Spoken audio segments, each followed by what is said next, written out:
नमस्कार, news nation 81 में आपका स्वागत है। मैं हूं आपके साथ मानवी ठाकुर।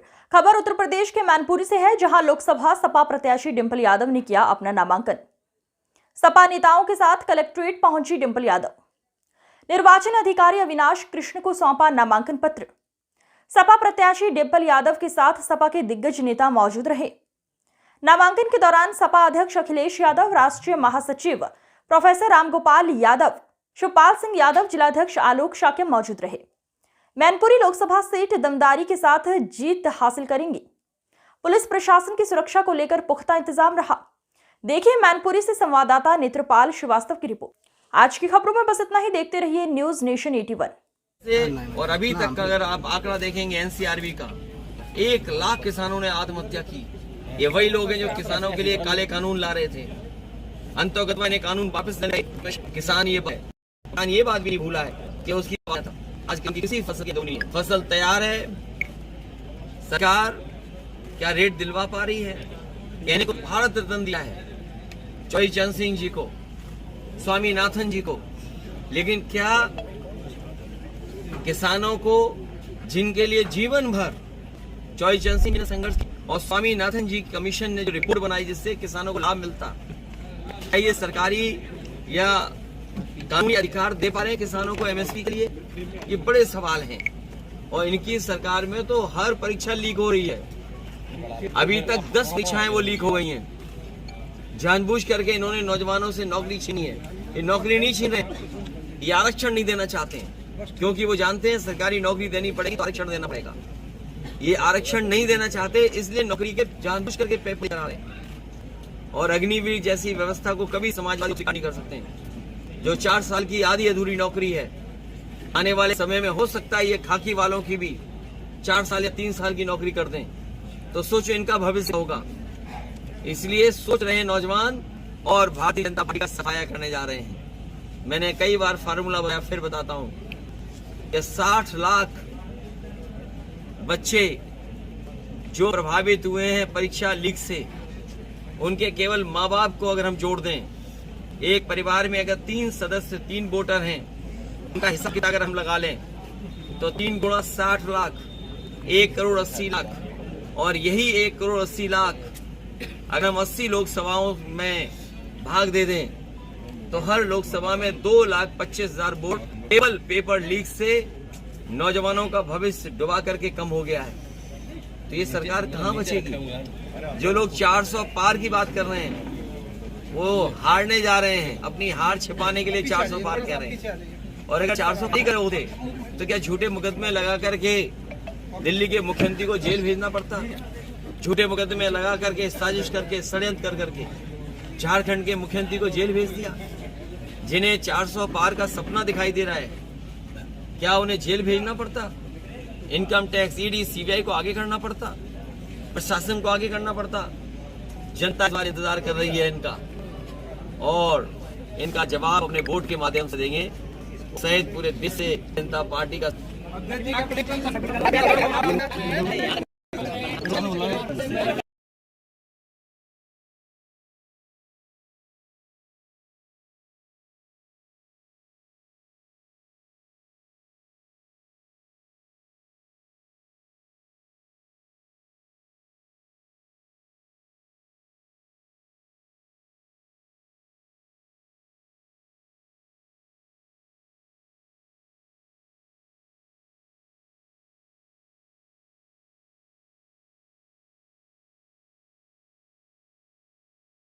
आपका माइक मोबाइल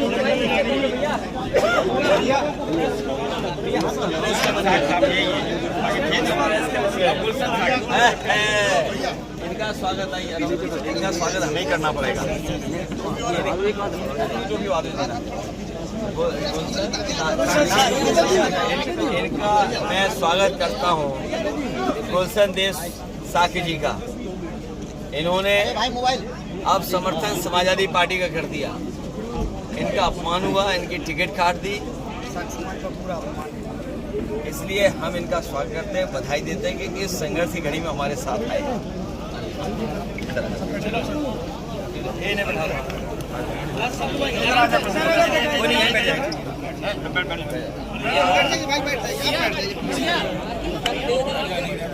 चाचा आप भी आ जाओ। बिल्कुल सर कर देंगे। Okay okay okay. मोबाइल नीचे कायदे से। ठीक है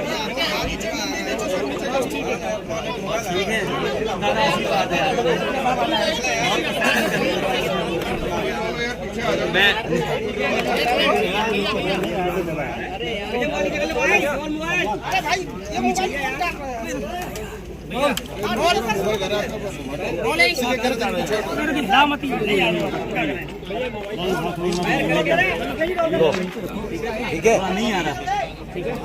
मैनपुरी का चुनाव मैनपुरी का चुनाव इस बार रिकॉर्ड मतों से समाजवादी पार्टी जीतने जा रही है। पहले भी चुनाव जब बाई इलेक्शन हुआ तो यहाँ की जनता ने एक एक वोट नेताजी को याद कर करके समाजवादी पार्टी के पक्ष में डाला और उसका परिणाम हुआ कि मैनपुरी की बहुत बड़ी जीत हुई है। इस बार भी जनता रिकॉर्ड मतों से समाजवादी पार्टी को जिताने जा रही है। दूसरे दल जो सामने हैं उनके पास दिखाने और बताने को कोई काम नहीं है। सुनने में आ रहा है कि पूरे देश की होर्डिंगों से जो लोकसभा के उनके प्रत्याशी हैं उनकी तस्वीर हटा दी गई है। जितने भी लोकसभा के प्रत्याशी हैं उनकी बड़ी बड़ी होर्डिंग पर तस्वीर गायब है। जनता जब 10 साल का दिल्ली का आकलन करेगी और 7 साल उत्तर प्रदेश सरकार का आकलन करेगी तो वो सब चेहरे गायब हो जाएंगे। उत्तर प्रदेश से भारतीय जनता पार्टी का और देश की राजनीति से भारतीय जनता पार्टी का सफाया होने जा रहा है। महंगाई चरम सीमा पर इन्होंने पहुंचा दी। महंगाई इसलिए भी है कि कुछ लोगों को ये मुनाफा ज्यादा कमाने दे रहे हैं। मुनाफा कमाने से और जिस तरीके से भ्रष्टाचार हुआ है इलेक्टोरल बॉन्ड में, क्या कोई सोच सकता है कि इलेक्टोरल बॉन्ड के बहाने ईडी, सीबीआई, इनकम टैक्स को आगे कर करके चंदा वसूला गया हो? 1000 करोड़, 600 करोड़, 400 करोड़। ये बीजेपी के लोग बहुत प्रचार कर रहे थे वैक्सीन का। सुनने में आ रहा है वैक्सीन वाले से भी इन्होंने चंदा वसूल लिया। सोचिए आप, तो जहां इलेक्टोरल बॉन्ड से चंदा वसूला है उसकी वजह से भ्रष्टाचार और महंगाई बढ़ी है।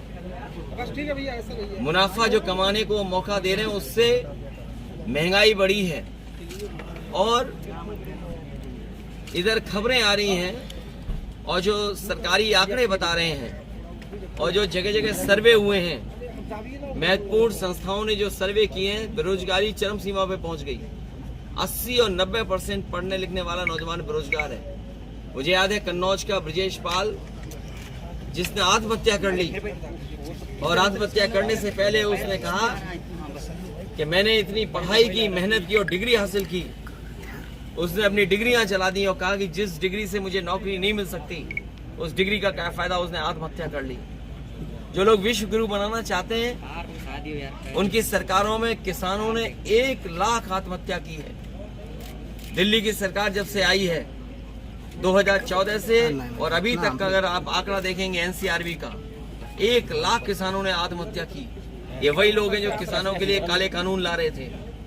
अंतर्गत ने कानून वापस ले किसान ये बात भी नहीं भूला है कि उसकी बात आज किसी फसल की नहीं है। फसल तैयार है, सरकार क्या रेट दिलवा पा रही है? कहने को भारत रत्न दिया है चौधरी चरण सिंह जी को, स्वामीनाथन जी को, लेकिन क्या किसानों को जिनके लिए जीवन भर चौधरी चरण सिंह जी ने संघर्ष और स्वामीनाथन जी कमीशन ने जो रिपोर्ट बनाई जिससे किसानों को लाभ मिलता, क्या ये सरकारी या कानूनी अधिकार दे पा रहे हैं किसानों को एमएसपी के लिए? ये बड़े सवाल हैं। और इनकी सरकार में तो हर परीक्षा लीक हो रही है। अभी तक 10 परीक्षाएं वो लीक हो गई हैं। जानबूझ करके इन्होंने नौजवानों से नौकरी छीनी है। ये नौकरी नहीं छीन रहे, ये आरक्षण नहीं देना चाहते हैं क्योंकि वो जानते हैं सरकारी नौकरी देनी पड़ेगी तो आरक्षण देना पड़ेगा। ये आरक्षण नहीं देना चाहते, इसलिए नौकरी के जानबूझ करके पेपर करा रहे हैं। और अग्निवीर जैसी व्यवस्था को कभी समाजवादी स्वीकार नहीं कर सकते हैं। जो 4 साल की आधी अधूरी नौकरी है, आने वाले समय में हो सकता है ये खाकी वालों की भी 4 साल या 3 साल की नौकरी कर दें, तो सोचो इनका भविष्य होगा।